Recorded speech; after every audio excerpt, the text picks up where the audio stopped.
So fact, if you're gonna Facebook Live, Yeah. you want either to really know your plasticine game if you're ghetto like me, or to buy a couple of cheap tripods with cell phone head attachments. Well, Cell phone head attachments. Cell phone head attachments. on, Fancy Fable Forest uses reds. here's They the don't do thing. self-tapes on cell phones on plasticine. When Moving we a little started, we were using a Chromebook. You just open the lid. It's got a camera. It's got Facebook. You just press go and Dunsky. Problem is, I forgot it at home. So what are you going to do? All right, fair enough. We're going to Everyone- blame Jason. That's fine. All right, That's totally fine. Let's just take a moment. Now to blame we're going to Jason. start the podcast. Who are we? Nobody's. Speak for yourself. Okay. We're Canadian filmmakers with the dream of surviving financially on the backs of our films. Welcome to our show where we bring people along on our film journey. Maybe we can learn a thing or two. Maybe we can teach people a thing or two while drinking beers. I mean, if you can't drink beers while filmmaking, what's the point? We are Fable Forest Films, failing our way to success. Welcome to Jurassic Park. I mean, our show. First Frames First. Welcome to First Frames First, episode 61. Very special guests today, but I'm Jason Green, one of your hosts. My name is Adrain Konstantin. How are we doing for audio down here? We're good? We're good. This, and it's just so that people understand over there, in Facebook land, these And are podcast not land. connected to the phones. Oh wow. Yeah, Okay. so Because please... people would assume that the audio would be really, really great, but this will be for later on at the podcast stage. So I'm just gonna You push should- my microphone slightly further back and project more. I recommend everyone do the same for the sake of Facebook, if you'd like. Okay. But what about the real thing? Yeah. Well, we're The real projecting. thing. We're good. Real thing. That's why the So- mic is further. So, I will say I'm pretty excited. You guys know Michael Mazurkovich, second time guest. If True. you want to go back and hear all about Michael Mazurkovich, you can go back to the Sex Panther Oh episode. yeah. That was great. That was pretty great. So thanks for showing up and wearing a robe again. I do that. Mike brought a good friend of his that you guys recently met, and you started working on a project together. But we're pretty excited to chat with our special guest, John Davies, who, just to give a little bit of background so that people can get super excited, Okay, get excited. is screenwriter of Hobo with a Shotgun.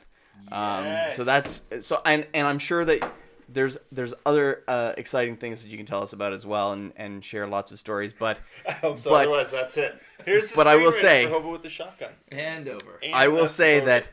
that the first experience that I ever had being introduced to Hobo with a Shotgun was, I'm sure as many other people are aware, the trailer was used in Grindhouse, which is Quentin Tarantino and Robert Rodriguez's collaboration. That's right. And so we'd love to hear a little bit about that. But after I saw the trailer, I was like, this is pretty fucking hilarious and dope. And it turns out it was also a movie that you could watch, and it was also great. So welcome, John. Thank you. Welcome, John. Welcome. Thank you for having me. So, what do you want me to answer first? Yeah. So how do we? I'm just Was kidding. there a question? Was there? There Well, was you no- wanted me to explain my past. There's Yes. It was like delve deep. Where did it come from? Explain the ancient history Yeah. of Do, Hobo. do you guys want to get more of his personal story or more of his hobo story, or a blend? Oh. Now, Blending is were always you? Yeah. How long were you homeless for? Like, did you? I've been homeless all my life. Yeah. I'm not from this planet. Yeah. I've always felt a bit of an alien, right? So, Now you know, you I operate. out did you here. grow up in the east coast of Canada? I did. And Halifax specifically, or In Dartmouth. In Dartmouth. Specifically, very specifically. Amazing. Dartmouth on the other side of Halifax. so I have a bunch of friends that live in Halifax, and I remember talking to them about Hobo with a Shotgun. They were like, "Yeah, this was filmed in Halifax. I remember that bridge, etc., etc." Dartmouth is great. Micmac Mall. Micmac Mall, biggest mall east of Montreal, east of Quebec City. It must be because that mall's huge. Bigger, there was- bigger than Bigger than any Bigger malls than in New West Brunswick. Edmonton. West No, Edmonton Mall. just any like New Brunswick malls. Okay. And some smaller Ontario malls. The It's bigger biggest than mall those. in Dartmouth. Let me tell It's you big, what. though. It's ridiculous. I was in Halifax. My wife and I, before we got married, we were in Halifax in 2001. I'm smiling because I like podcasting. Hold on. We were in Halifax in 2001 when the World Trade Center came down. Ooh, so was that. And it was not a good time. No. But That's crazy. Halifax. I was in film school when that happened. I remember walking down the street, and there's this place called Pizza Corner. It's a bunch of different spots now. But I was staring into. It wasn't Jesse's Pizza. It was one of the ones on Pizza Corner. Anyway, I saw it on the TV. It's just playing through the tower. It's like, whoa. It's Do you remember weird how going back to many? school now. How many planes landed in Halifax, and like all that whole over the next week there was so many stewardesses and pilots and stuff that were grounded in Halifax that they couldn't, they were like up in hotels and stuff, but they didn't have changes of clothes. They're walking around in like their plane gear. It was pretty messed up. And this is what that musical right now, Home and Away, is all about. The one that's winning all the awards. Come Away Home. It's about Halifax. Well, not Halifax specifically, but Nova Scotia. Come From Away. Come From Away. It's It's about the airplanes landing during the Twin Towers. Really? The welcome that they got in Canada for this tiny little town wherever they landed. Yeah. And they had like an influx of this tiny little town had an influx of like 3,000 people who had nowhere to go. Yeah, I remember that. It was like, wow. That's a big thing. Who can hold up people? And everyone kept coming in and found places for them. It was a very hectic vacation for my wife and I, but that could never happen in a day and age like today. That's the sad thing. Is I think in the wake of 9/11, people opened up their arms and let all these people in. But I don't know that could happen. If that, imagine that a bunch of people are flying planes to you. You trust them? It's like, no, they're probably terrorists or something. See, John, I'm gonna say that's part of the reason why you and I ended up approaching each other with the project we did, is because a lot of people have this vision of a world that is a bit of a better place, a little more welcoming again, a little more kind, takes care of, for example, the homeless, but also just each other in general. So I think recently I've had some just spiritual time, taking some emotional time, and I've realized I really want to make content that helps people think and feel good things and be better people, and that really drew me to this. Fantastic. Now, That's this great. is the project that you two are working on, and that's actually we just sat down and had a chat about this project that you guys are developing. Yeah. So why don't we will come back to you, John. Okay. But let's talk about your project right now. Whatever you can talk about. Let's get there sideways. So, John. All right, let's go sideways. Yeah. Yeah. Oof, all right. So, when you approached me, when we approached each other about this. It was, what's the word for destiny? Is there like a cooler word that means that? Serendipitous. It was very serendipitous. I had met a buddy of yours. You're like, you got to talk to my friend Michael. He's just like you. He's always pitching stuff, and he's an actor. He's not a great actor, but Wow, what, did Mitchell say that? He has seen my work. He has seen... You're kidding me. I shouldn't say anything. I mean, he's seen your work. He's seen your work. Wow. The punches keep coming. Wow. I am deeply hurt. He said you'd be fantastic in a B movie. He's like, for what you want, you'd be great. And I said, well, that's great. That's the kind of people I should work with. But then I wrote you. I was like, hey, or somebody wrote somebody, or Mitchell set us up. It was very blind. I need to talk to Mitchell about this. Continue. Yeah, and I said to Mike, I said, just show me your reel. And he sent me his reel and his website, which has everything. His website now is. Be nice to me. No, it's not a compliment. It's not a compliment. You have too much stuff on your website. You can narrow it down so nicely. There's like a handful of stuff that's really high quality. And if it was just that, people are like, whoa, look at Michael Mazurkovic. He's a great actor. But you have everything. Too much stuff. You have the first thing you ever shot on there, I'm sure. Correct. You're using it like an album. Yeah. Like a repository for everything. Yeah, and it feels like that. It's a little scattered, hard to find stuff sometimes. But great. Okay, I mean, so I need to but redesign my website. Thank you, John. I will work on that. Yeah. I mean, you don't have to. you don't have to. I Sounds mean, like a pretty good it idea. worked for me. It worked for me. I got who you were. It makes a lot of sense now. Sorry, is this but no, I a saw- roast? This is a roast. It's Okay. a surprise. Surprise roast. Intonation. Surprise My roast. website is terrible. Yeah. Also, We have to Mitch tell you said you're a something. terrible actor. Like, wow. No one's Are so you- terrible. We're gonna start the roast now. Oh, sorry. Was that the warm up? No, that was just. It was fun times. Okay. So I'm gonna bring this away from the Michael Mazurkiewicz roast for a moment. I don't think that you should. Well, I This think is we good should get back TV. to the point. No, it's a good story We because should get back to the point. because the roast will probably just naturally keep occurring. Yeah. It's just the thing that's Why is happening. this happening I to don't me know. so Sometimes much? things just happen, right? Yeah, Like, that's true. who knows? Serendipitous. It's the serendipity. It never It's stops. serendipity. It never- So, what happened, Michael? We got talking, and I saw got on his talking. site that he does like a lot of stuff about social good and news in general. And I've always kind of had a soft spot for that. Like I did a web series called Flag on the Play that was all about fantasy football, and I liked that web series format. I really loved doing it, but I wanted something more news-like. I wanted to, just get out there and tell, because I read the news. I like the news. Right. I like seeing what's going on. And so seeing Mike's doing this, and because I was pitching him a short film. We were going to do, no, it was a web series. It was a web it's series, a which narrative I'm web still interested series. to do, by the way. But I'd It already seemed done like it. There's fun. a whole story behind that. It would be the wrong thing, but we'll figure something out. Fair enough. Well, there's But- too many yeah. stories overlapping now. I feel like we got to finish one to get to the other. So I just told him everything I want to do. It's like, hey, I got this thing, but other things I'm interested in. And I said, a news journal, a few other things. And I said, I really want to do something about homeless people. Right. Like and I did Hobo with the shotgun. So I think that, not that it came from Hobo. Probably Hobo came from the same place that came from. But Mike had just that day kind of gone into Bell and mentioned this idea to them. I don't know if I should say that, but whatever. Now they're committed. Now okay. they have to fund us. They did not say they would. I mean, They well, did not promise me funding. They seem What? more interested in that idea than it's about Canadian love, it's but- about the petition, right, Bell? Say fund the homeless documentary.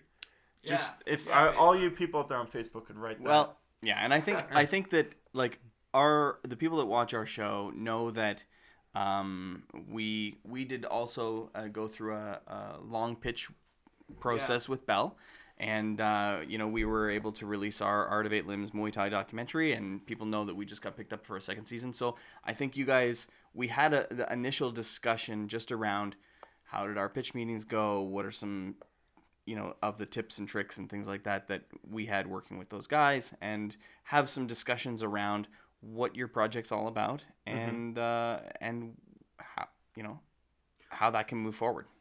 What I wanted to lean into, and yes, but what I wanted to lean into for this, and the reason I brought it up is when you and I did approach each other and we were talking about this, one thing you said to me was that because of Hobo with a shotgun, you felt that you had borrowed a little bit from homeless stories, and you had borrowed a little bit. So, and that you wanted to give back to that community. What I'm curious about is writing Hobo with a shotgun. Writing this edgy screenplay about a homeless person. Where did you get your insights for this? Where did the story come from? What sparked this wild tale of this homeless cowboy riding around and, I presume, shooting people with a shotgun? He does. He really does. Okay, So- yeah. Let me tell you about Hobo with a Let shotgun. me tell you about Hobo with a shotgun. Jesus. Wait, maybe John should tell us about Hobo. I don't know. Well, I just want to say that I really enjoyed it, Thank you. and I am totally not Grindhouse. I'm not like a. I don't go out like that style of movie. Generally, I don't watch that kind of style of movie that often. But I really enjoyed it. I really loved it. Like, it was amazing. Yeah. And I thought the writing was great. Good. Like when he goes up and he gives his little monologue to the babies. I was like, this is kind of sets it up.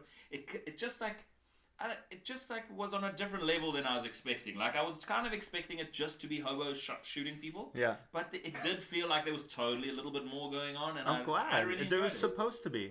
And I feel like I fought for that in the I film a little bit. I remember there's been two movies where a person held a gun to a baby's head. that I remember vividly, and one was Hobo with a Shotgun. The other was Hills Have Eyes, the remake. Okay. But whenever you see a person with a gun to a baby's head, you're like, yeah. Do you want to hear something Sorry. funny? The other. And let's revisit my this for a favorite second. part is When when. I mean, spoilers. Am I allowed to? Of course, I can just give. First of all, people should just go and rent or buy Hobo with a Shotgun. I did. Good job, Adrian. You did? Yes, I did not. Did you rent it or buy I it? rented the movie. Stupid.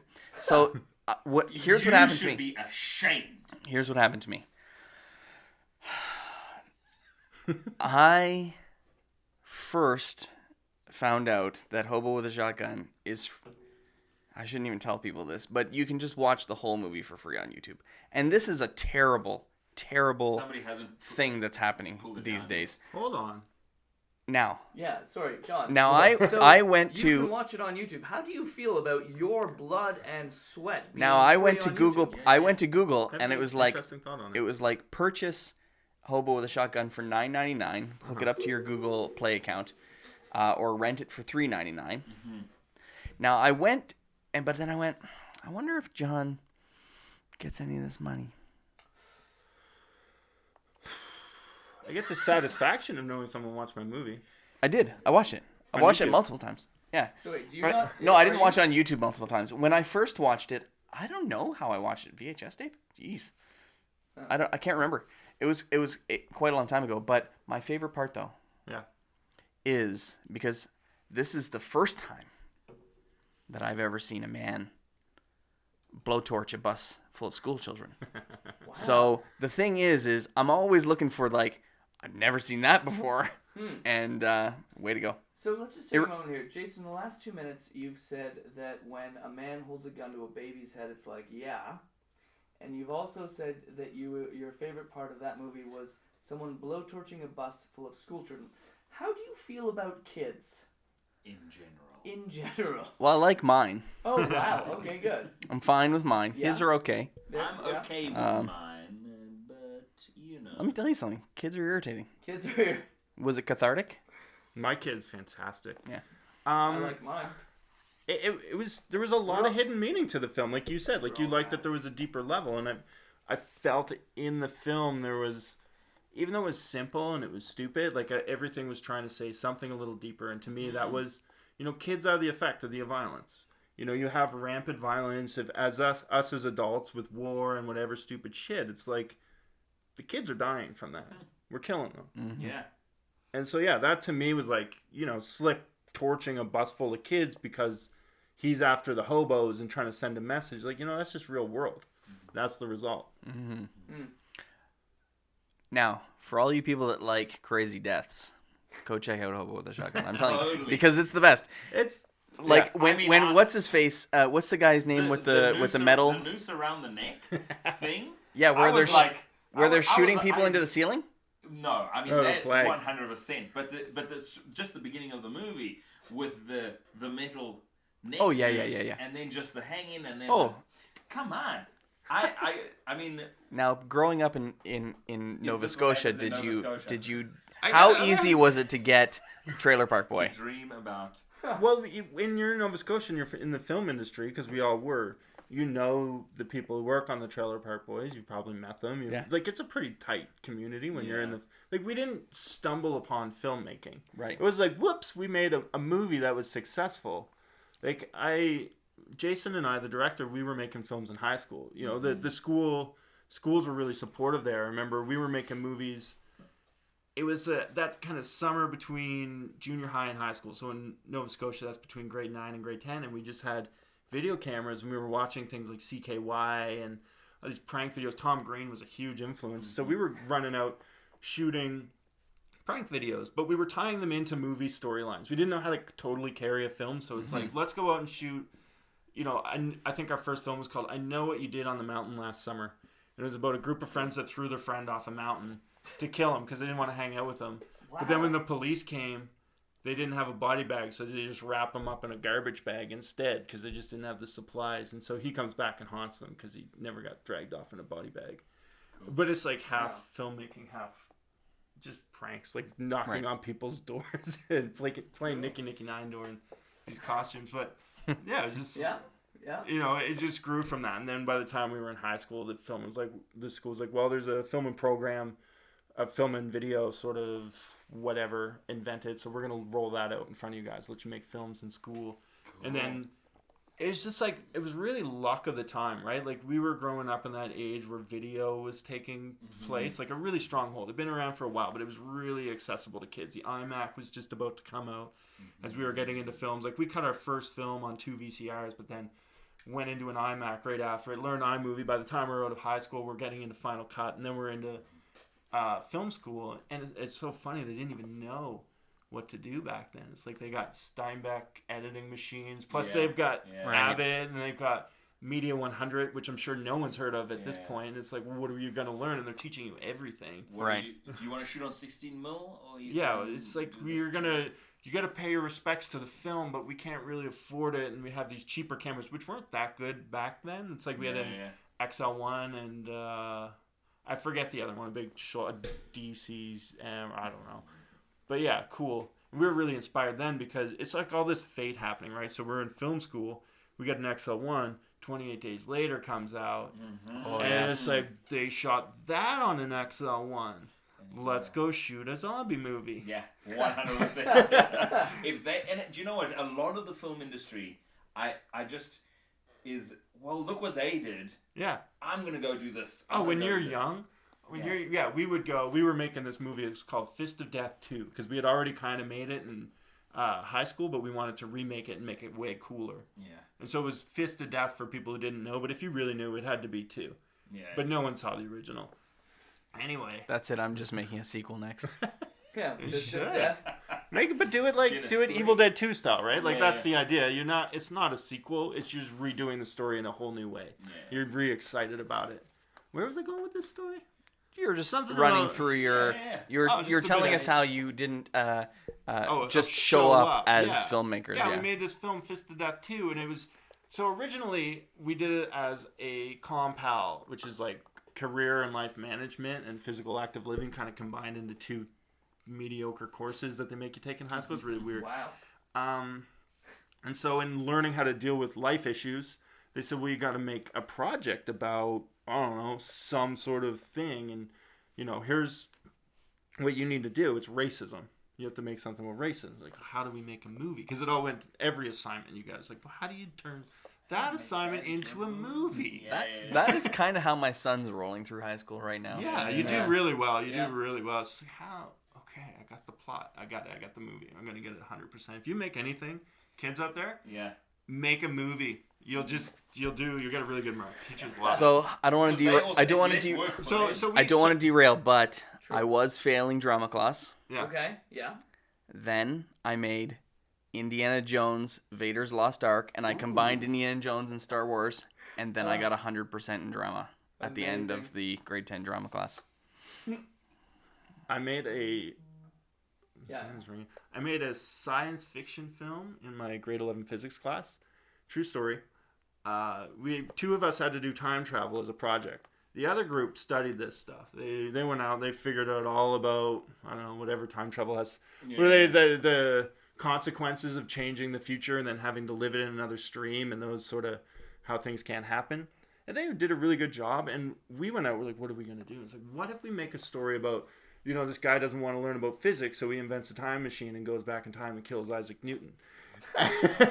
And so we did. And we didn't have enough time to finish it because everyone had to go home. So halfway through it, we just cut to the end of Halloween. Just straight cuts into Halloween for no sense. And then passed that in. And we got 100 because it was a movie. Yeah. The other group got, I think they were so pissed. I think they got an 88. Oh, God. Sidebar, I loved doing that to people in high school. Putting in less effort and then getting a better mark. Oh, there was a lot of effort. Well, for sure, yeah. But it was not about science. Right. Adrian, I want, and you know, we're doing a great thing right now where everyone's sort of saying their genesis of film. We've got John with this. We've got you with Vader's Lost Ark. How was that, by the way? Like, it's pretty great. Yeah. It's pretty great. It was a silent film. And I had Probably a good decision. yeah, absolutely, because we wrote cards where all the people had the dialogue bits that we would throw in. So we would have like a dog coming through the forest, and then it would say "arg" or whatever. But yeah, it was pretty dope. We had a guy that was like, So what does Vader he used do? Vader How has does it all stolen fit Vader together? has stolen the Ark. And Because only he could open it, right? Right. And Indiana Jones has to go and get it back. And Indiana Jones like flies an X-wing, talks to Yoda, uses the Force to pull a special key out of a Who played Vader and who played Indy? well, Indy was Which me. one were you? Indy was me. Which one were you? Indy That's was what me. If you All like, right. How did... Yeah, Indy Indy was was me. It's been a Steven. while. My sister Jenna was Yoda. She was awesome. we had a karate a judo gi, yeah. and she was like in a judo gi like, and Wirtz was in it, and our spaceship, our X-wing was at the time. Do you guys remember showers that had those like glass sliding doors? Yeah. So we would sit in the bathtub and like slide the door closed to start the anyways. It was brutal. We ran a giant hose into the lake and blew bubbles to like make it be the force that we were using to bring the key out of You the. guys put in the effort. Yeah, You man, used the sliding door for the X. Somebody We did a blowing thing. in a hose. Yeah. We did a Like thing. the It was pretty Ricola great. That's Show. amazing. That's effort. So that's going all the way. I'm You're not gonna trying your lie. best. Fact. I digitized it at the library, so I do have this. I'm ready to upload it. Right. I just don't. And the other best part about it was that I made a soundtrack with all current like pop and rock music at the time, and so I made a cassette tape, and the whole movie, of course, was shot on Betamax tapes, and then we edited it with a Betamax and a VHS player, and when we played it, we had to play the Betamax tape and then press play on the cassette tape so that it would play the soundtrack at the appropriate moment. Yeah. Yeah, it was pretty dope. That's awesome. I remember Well- doing So stuff like that. dumb, but it was great. You learn craftsmanship, that's Yep. for sure. Yeah. Yeah. Finger speed. Yeah. Yeah. You I know also remember doing a drama play where a friend of mine was my dad and he died, and I was like, Ooh. and I kissed him. On the Kissed mouth? kissed him on his forehead On when he the died, mouth? and we made You people kissed we a made man people on cry. The mouth. I mean- Jason Green Not that time, but on his mouth penis. Which His penis penis is that? mouth. Yeah, which mouth is that? Okay. So yeah, Jason, I mean, first of all, impressed you made people cry. That takes some doing. Yep. Second of all, it sounds like you really, really put the effort into practical effects. I did. And I don't know how we're this far into this podcast and we haven't asked our guest about the screenplay that he wrote, and hang on. You're like the most real filmmaker we've ever. 100%. You're like you've like I've done done things. You know what I mean? A couple, yeah. Yeah, it's amazing. It's so amazing. So we're very happy that you're here. One question that I would like to ask you, Okay. which I love hearing about, is writing process. Okay. Especially talked writing about this. process from someone who has written something that has gone out into the world in a real way. A lot of people talk about writing process, but they haven't actually done it. Mm-hmm. Do you know what I mean? I know exactly what you mean. So, Because a lot of learning to write is learning a process. mhm. You know, you're gonna stumble and you're gonna fall and you're gonna bang your head against the wall until you figure out how to do it. And then there's ways you can do it, but it's kind of unique for everybody. Everyone has their own story, so it's that drive to get something done. But I'll tell you, this is things I've learned along the way that work for me, and I think they could work for other people because it's just a simple way to get that idea out in a way that make it so it's tangible right away and you can grow it. Mhm. And you'll hear people talk about you can be an architect or you can be a gardener for a script, and I don't know, they're kind of, to me, they fit together. So what I do is, one, I have a million ideas in my head. Like, I'm always pitching to people. Step one is just pitch to people.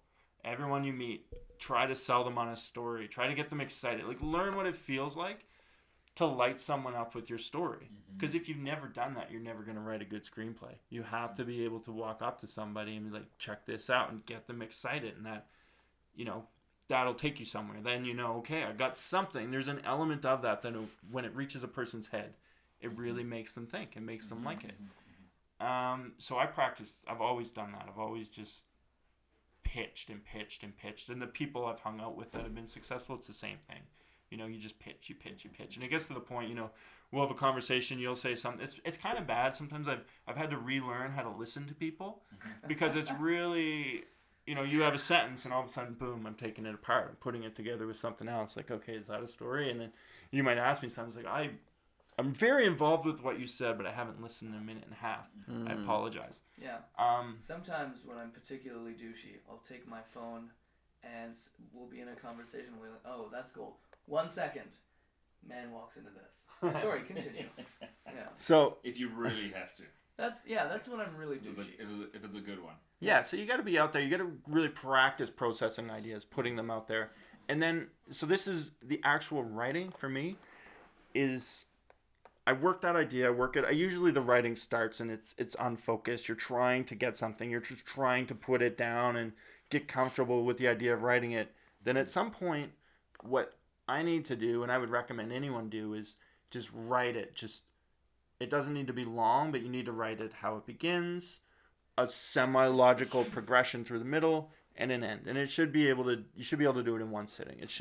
For me, it would take about 5 or 6 handwritten pages in a notebook, so not even big pages. And I need to do that. I need to put it out and say, okay, I got it. I've birthed my story. It's there. I can always go back to it. The paper that you're writing on, is it yellow? Yeah. So weird. It just seems to be yellow paper. It seems to be those yellow pads. I don't know what it is. It has a bit of character to it, I guess. I don't know what it is, but whenever you ask someone, it's not the yellow. It's not those tearaways. I've used those, and they are helpful. No, this is a notebook, and it's just the pages are a little bit yellowed. Okay. Yeah, stark white's just it's a turn off.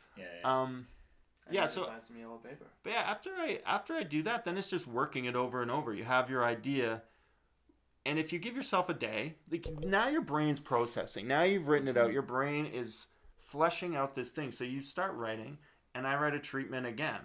And for me, the last one I did, I think that ended up being 30 to 40 handwritten pages. I always go hand at first. While I'm figuring out a story, I write by hand. I try to keep it really organic before I'm ready to commit it to a computer. And I don't go back either. Like I don't edit it and try to make it perfect. I just get it done. Get it to the end. Get it to the end. Don't edit that. It's not your final product. And then, I mean, if you want to sell a treatment, I guess at some point you do need to polish that. But if you're just writing on spec, like get to that point, move on to the script. Now write your script and just write it from beginning to end and never look back. And what'll happen a lot, to me it happens, is I'm writing it and maybe I don't like the character's name for a day. So I change it, I play with it, and it's like, no, I'll change it back. Or I suddenly realize that something should have happened in the beginning differently, and I don't want to keep writing it as I have been, so the story changes. And through the shift of the screenplay, by the time I'm at the end, it's not really the film it started out, but now I've finished it again. And so now you're 3 drafts in, and what you have is a rough first draft. This is that draft that you should now put away for 2 weeks. You know, put that away, rest your head, and then when you pull that out, just think about it. Think about what you had, and same process. See? Either tweak it around, or you could write it again if you really felt you needed to. So read this has been the waiting period for the Glade. Yeah. Moving on. Hashtag I'm just kidding. I'm just kidding. I have more work to do. Anyways. Just a couple more things though. Like when you are writing too, it's gonna sound bad until you're done. That's the last polish, and I think writers, especially new writers, need to keep that in your head. Like you can't approach a script and try to throw out genius lines. They might happen. You might throw a few, but really your story is going to shift so much, and you're going to keep changing things and finding the beats, because that's what it's about now. You're finding the beats that really push a story and tell a story and make you move and make you feel. And the dialogue is going to shape itself as you go through that, to the point where you've like the last thing that you add to the top is going to be. And then when you're done, you kind of go through it and you're like, what I like to do is look at every line or every section. You break it down. You just think, have I pushed it as far as I can push it?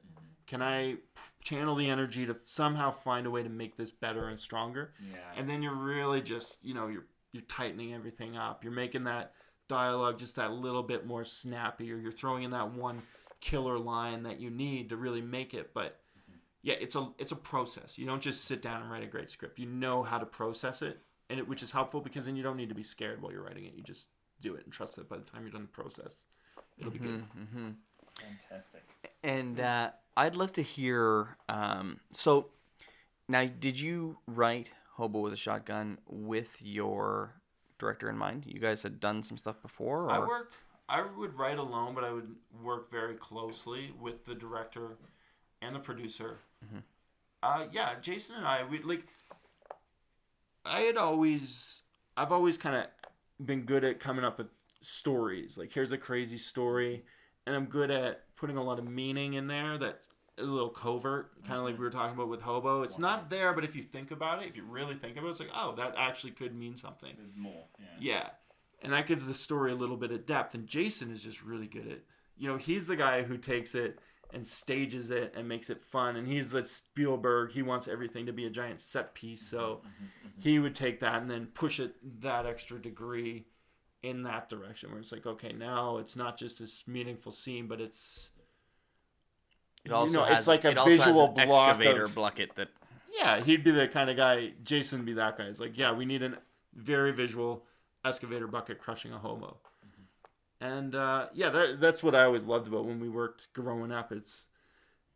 I feel like neither of us got exactly what we wanted, because I always did want it to be a little more serious, and I feel like he always wanted it to be a little more cartoon. But in the middle there, it's just like, it's kind of cool. Yeah, it reaches a nice little marriage point. And then Rob this was our first time working towards actual money, Hobo. So Rob was a producer and understood it, and he was very much about reality. Not to say he didn't have good ideas, because sometimes he would throw in good ideas. And everybody, as it went on, if you're really open to write the best script, tell the best story, I guess if you are the best writer in the world, be extremely precious. I don't consider myself to be that. I consider myself to be really good at coming up with a pitch, really good at blocking out a structure over time, like working that out as we were talking about molding. Really good at coming up with some funny lines and, give some banter, but not so good that I don't want to hear good ideas from everybody. And that I'm not so, what's the word? Insecure that I can't take them. Yeah. It's sad, though, because it does say written by John Davies, and I feel like it should say written by John Davies, and then, there's a lot of other, like Dave Brunt, the original Hobo, wrote some of the monologues in that.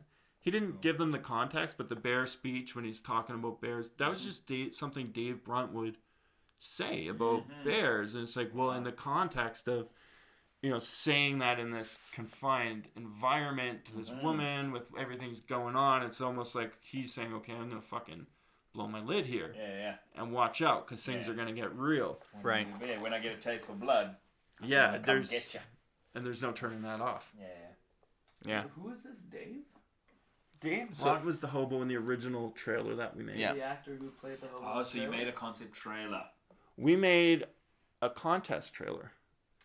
It was the Tarantino Robert Rodriguez Grindhouse thing. They put out a contest on Ain't It Cool News saying, hey, submit this whatever, submit a trailer for a Grindhouse type thing, and who knows what the contest win. Right. It's just like, you'll be a winner of something. It's like, well, that's what we do. Like I pitched you Fist of Death and all these things. We were making a movie about, it was called Streets? No, not Streets of Rage. That's a game. Streets of Domination. Streets of Domination.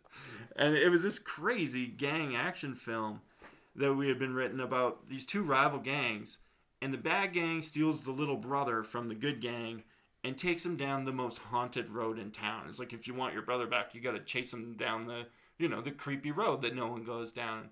And so this gang has to then travel down this creepy road where, aliens and monsters and like anything, like you never know what's going to happen down this road. And we were going to cut a trailer for that. Well, I said to Jason, like, let's just cut a trailer. It's already in the making. We can promote a film we're making. And he was stoked. We were going to do it. And then he talked to Rob, and it was like, no, we had to make something original. And so years before, we had met up in a pizza shop, and it was me, Jason, and my buddy Mojo, and we would do this. You just get together with your friends, like, let's think of a movie idea this weekend. Like, let's just come up with something really good. 100%. Yeah, that's just what you do. And so we're eating pizza, and we're thinking about ideas. And I'd actually read up there Rebel Without a Crew very recently. And there's something in that that's just so valuable for filmmaking, for young filmmakers, people without every opportunity or every option in the world, is to think about your restrictions. Think about what you have first. And really think about what you have only. You know, look at things you can bring together to tell a story. And Mojo had really long hair at the time, looked kind of scruffy. And he had also bought this airsoft shotgun. And I'm thinking there, I'm looking at him. I was like, we can make a movie about a hobo with a shotgun. And, you know, and I said that, and at the same time, it's like, you kind of know when you have a good idea. And it's like, there's a lot of weight to that, you know, this story of a hobo. Like, just some guy who's got nothing. And now he's got power, you know. Yeah. Mm-hmm. And that, to me, was the scary thing. And then Jason was like, yeah, and he wants to get a lawnmower. And he wants to get off the streets. And everybody forever has been like, okay, maybe we scrap that, though. But that's like the Jason thing. And those are the things that make it cute and adorable, right? And like, that gives it a lot of magic. They're both $44.99. So Yeah. he's got to make a decision. Like, Get himself off the streets or clean up the This is streets. a fork in the road. Yeah, it's those kind of things. Yeah. I definitely love screenplay writing structure stuff. I have some people who say that that's lame, but having that moment of decision between like, oh, the lawnmower or the shotgun, though, clean the streets or just, you know, shoot a bunch of people and maybe get off them. That's a great moment to have in every screenplay. So this is very cool. So you're saying that the idea for this screenplay that you sold successfully came from when your friend Mojo had long hair and an airsoft shotgun. Yeah. And you guys were like, wow, that could be deeply meaningful. I don't know if I thought it could be deeply meaningful. Yeah. Okay. But I just... You're also like, this is also something we could do. Yeah. But and then Jason, you know, he really loved it. I think he, in that moment, was like, I've found the idea that's going to elevate me above a hobby filmmaker. Right. And he said then, he's like, we went for a walk, and he kind of said, you know, John, that idea is really good. I don't think we're ready for it. I think that's the thing to break out when we get the opportunity. And it was probably 4 or 5 years after that this trailer contest happened, and that's so you were like, after Streets of Domination, he's like, hobo with a shotgun. And that was the idea. It was like, now we unleash that project that we've been holding in a chest. Yeah, 100%. Yeah, that's amazing. And so Jason does the same thing. So you... He held, like he told you about our foray with Postman and Siniku, and that was an idea that he had been holding close to his chest, waiting for the opportunity also to fire with that. Now, that was created by our buddy Mike, but yes, Mike and I. But yeah, we had been holding it and waiting for the right opportunity, and it was pretty great. So tell us a little bit about. So you pitched to, or you created the concept trailer. We sent it down to South by Southwest. Yeah. And it just blew up on the internet. You know, it's one of those things. Viral is still kind of young back in the not really, but you know, it's pretty cool for it to have happened, right? And so this thing's up an hour later. It's like that's got 2,000 hits. And you're clicking, you get into that thing where you're clicking the refresh. Like that just went up 200-300 hits. Amazing. You know, you get up in the morning and it's like that went up 10,000 hits last night. Yeah. And it just kind of it flew up until I think it got 1 million. It got about that, and then photocopy, like copycat ones. So it's like you track those. Like, well, that one's got 1 million, but that one over there has got 200,000. Oh, people would steal your video and then and then repost it. And you look over like, but that one, and that's what kind of sucks. Is like not that it. You wish that you could have the grand total, not have to look and be like, oh, if you add that and that and that and that and that. Yeah, I reckon we probably got close to 2 million in that first little bit, and that was just. Damn. Yeah, that was pretty awesome. What was your experience? Like, how did they reach out to you? Like, how did you win the? We won the contest. Yeah. They called us up and they said, "Hey, you're in the top 3. We're gonna fly you down to Austin, And so they did. They flew us down. Met a lot of great people. Really fell in love with Austin, just as a filmmaking community. And during the Austin Film Festival? It was during... Was it during South by Southwest? It may have been. I think it was near the tail end of South by Southwest. Okay. Which is a film festival? Yeah. It's a lot of thing festival. It's a music festival more than anything. Yeah. But it's got lots of components to it. And certainly, in terms of screenwriters, it's one of the number one festivals. Yeah. Yeah, 100%. Like there's a lot of debate as to whether screenwriting competitions and things like that are any good.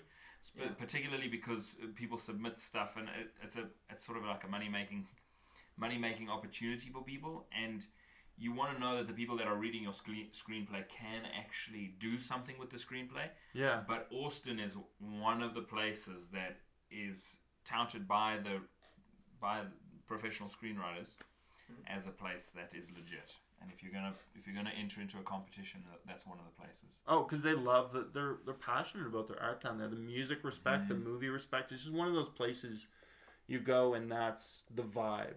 You know that there's people love their art, and so yeah, if you can do well in Austin and people like you, and they're really accepting too. Like you just get cool in Austin and you're good. Yeah.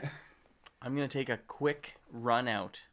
Okay. Tonight is Game 6 of the Raptors.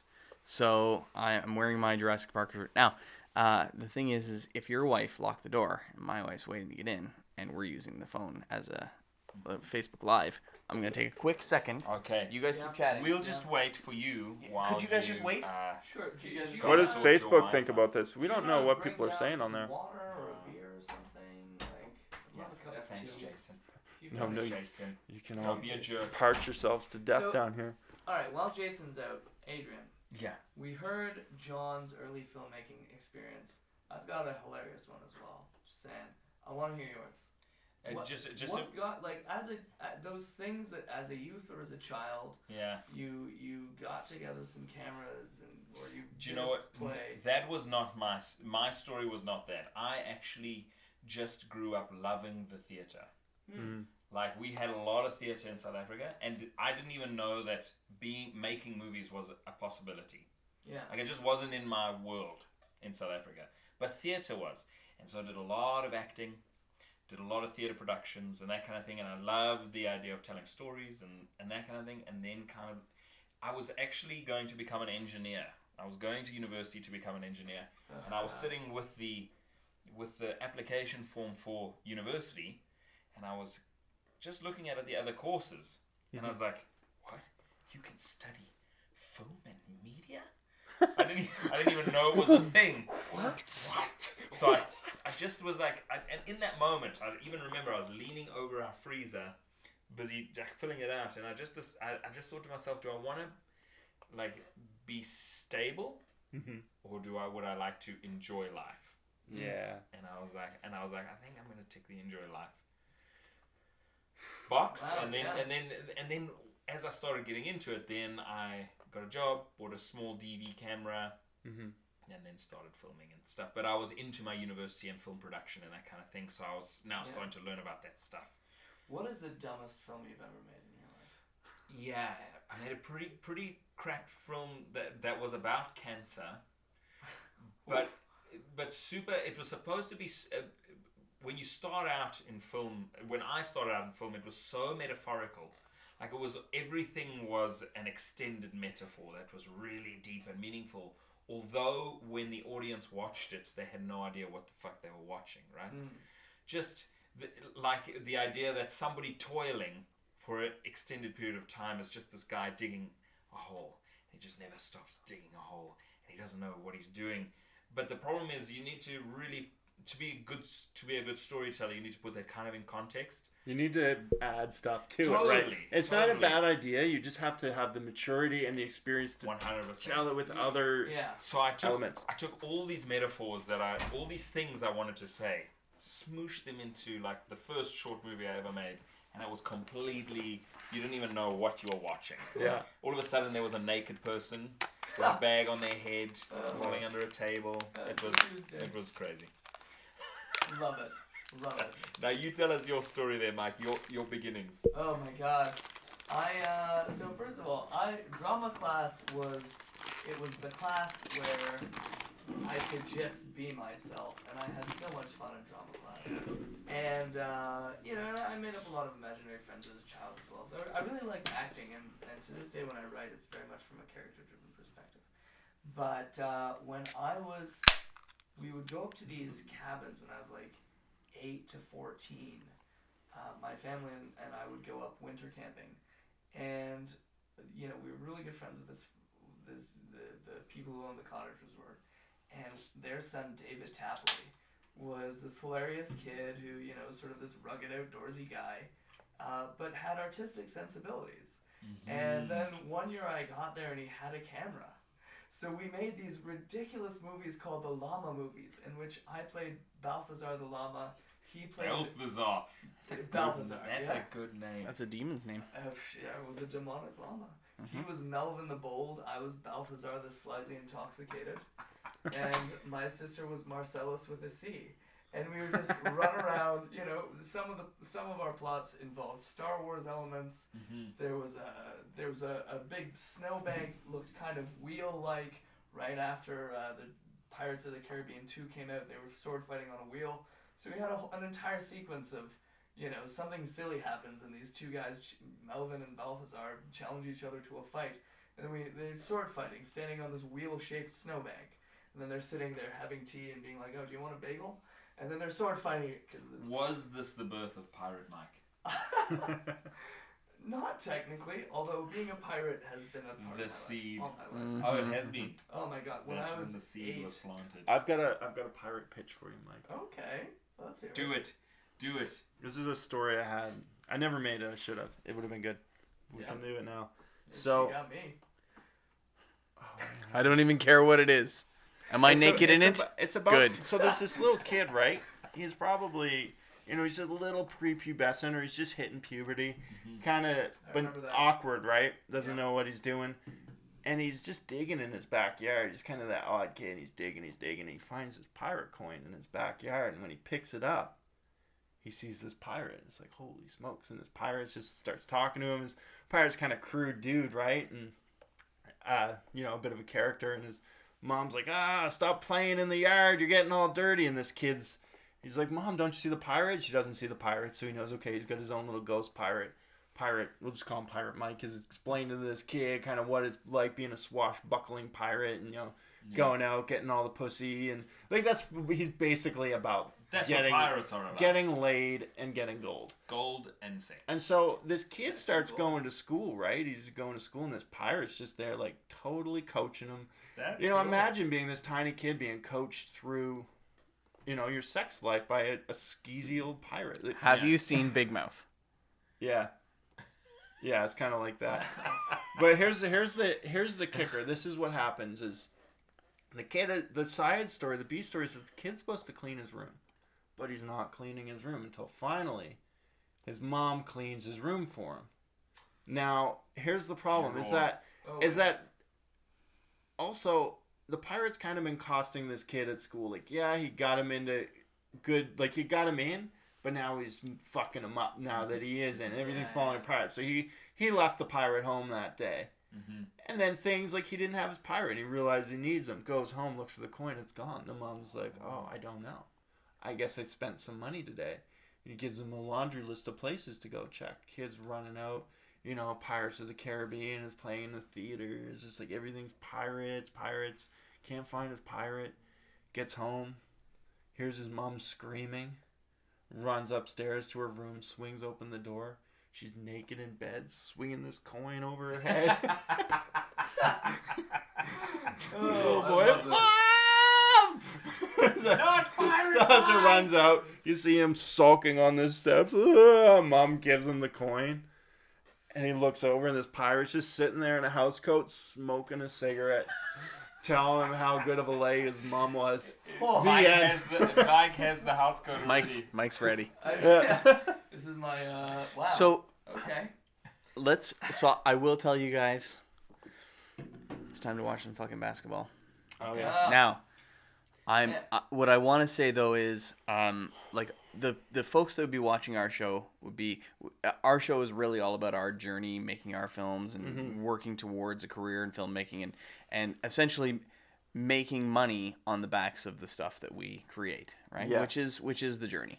So what I would love to hear is, do you have a couple either like a story or a couple bits of advice that you would want to send out into the world, into the universe of indie filmmaking? I feel like we need to revisit this subject in a year or even 6 months, because honestly, I prepared myself as a filmmaker. I loved films. I got an opportunity through a trailer and through opportunity that came to me, and a lot through Jason. Like, that's the thing too, is like I was blessed to have grown up a talented filmmaker whose best friend was also a very talented filmmaker. Good team. To a higher degree than I probably still am. Oh, I like to be cocky, but it's like he just did Dark Side of the Ring for Vice, this wrestling doc. Really good. Sweet. Yeah, so he's still been moving. But what was I awesome. That's cool for Vice. But as far as making money, like, it was opportunities that came out of that, scripts that came, and at the time though, it's this money question that gets you down, because it was like, I'm getting paid for stuff, but then there's just a lot of stresses in life, and you're in your 20s and you're figuring out other things, and having that as the backbone of how I was to be making films was almost a hindrance to me. I don't think it would be to everybody, but it really caused me to reject it a little bit and go back and take pause and think about what I was doing as a filmmaker and how I considered it. And I actually, I got into winemaking. I worked at a winery for years and learned a lot about that. I just finished learning how to program, and it wasn't until I learned how to program that I feel like I relearned how to think. I learned how to put all the little pieces together, because that's what programming is, taking it down to the basics and how does it work? How do you build it up? And then putting it together piece by piece and accepting, like, it's little pieces put together, create bigger pieces. You need that big vision, but it was not even purposeful, but that mindset back in my head, just I naturally then have started making films again. And this is just 2.5. This was the end of April. That you've come back to it. Yeah, and since then I got this documentary with Mike that we're going to be pitching. I have something else that I'm almost ready to pitch in St. Catharines, and I got a feature that I'm writing for my friend Corey Bowles. If any of you out there watch Black Cop, Corey Bowles' first film, I'm trying to make another one with him. It'll be great. Amazing. Story's awesome. I'll probably buy that one. You better. Fact. None of the sneaky stuff. So, tips for making money. Think of a business plan. You're making a business, so how are you going to make money? It's like, that's the question. How are you going to do it? You could do a YouTube video that whatever. And I have ideas, but really I feel like there's a lot that hasn't been pioneered, if you really think about it, that I don't want to give away because I'd like to pioneer it myself. Yeah, so totally. in 6 months, I'll say, it's obvious. You should have done that. But Super easy. All right, well, super easy. You just had to think. You just had to do it like that. Here's what we're gonna do. We're gonna come back. We're gonna hopefully you guys see more of John, and you guys see more of Mike also. And Everybody knows Mike. Everybody. Not yet. We had a discussion with Dan a couple days ago, aka a couple weeks ago, for those watching the podcast, and he was like, "Listen, Mazurkovich has been in everything. He created an award of himself to give to people. Dan created an award that I then, just was into pulled a into. figurine. Yeah. Yeah, well, yeah. But the first year, I didn't know he was going to do it.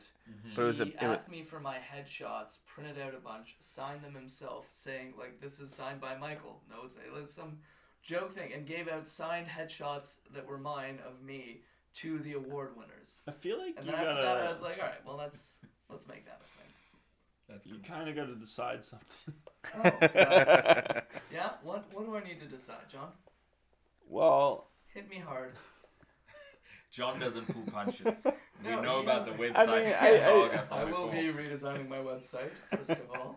It has to do with the website. I guess my question is, like, are you going to stop being a man whore or openly accept being a man whore? Wow. Okay, what does this mean? Like, I mean, you're developing, and that's fair, but you tastelessly throw yourself out there sometimes.